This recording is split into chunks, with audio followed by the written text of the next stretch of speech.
ओ थाइल्यान्डमा चाहिँ के गर्नुभयो त लालाजी? अनि केटीतिर नहेर है भनेछ गोराले। मैले कस्तो केटी रहेछ, केटी त नाङ्गै छक्कै परेँ के अरे, म त भाग्यमान रहेछु।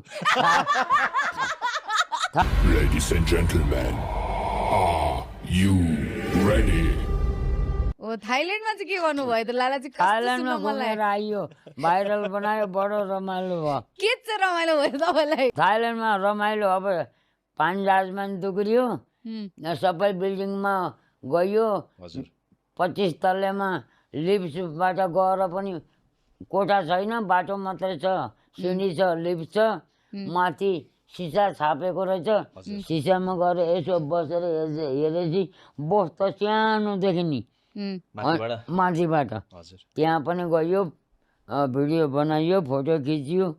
अनि यो काउसन रोडमा उता पनि ब्लक, यता पनि ब्लक। यो बाटामा गोरा र गोरी नि मान्छे मात्रै। अनि यो रेस्टुरेन्टको अगाडि 9 जना केटी हिल जुत्ता लाएर उभिने, त्यस्तै रहेछ।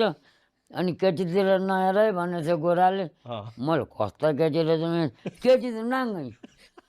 त्यही पनि हेरेर भिडियोमा हाल्यो गोराले, नाङ्गै पनि। म त छक्क परेँ। यहाँको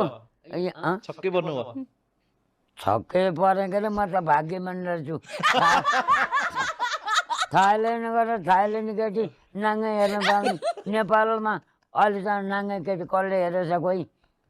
थाइल्यान्डमा त्यति राम्रो क्या केटी, बराबरका हिल जुत्ता यहाँसम्म आउने लागा नाङ्गै। म त हेरे भएँ। त्यही पनि हेरेर भिडियोमा हाल्यो गोराले, नाङ्गै पनि। म त छक्क परेँ। यहाँको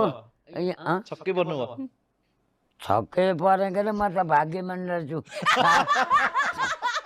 थाइल्यान्ड गएर थाइल्यान्ड केटी नाङ्गै हेर्न पाउने।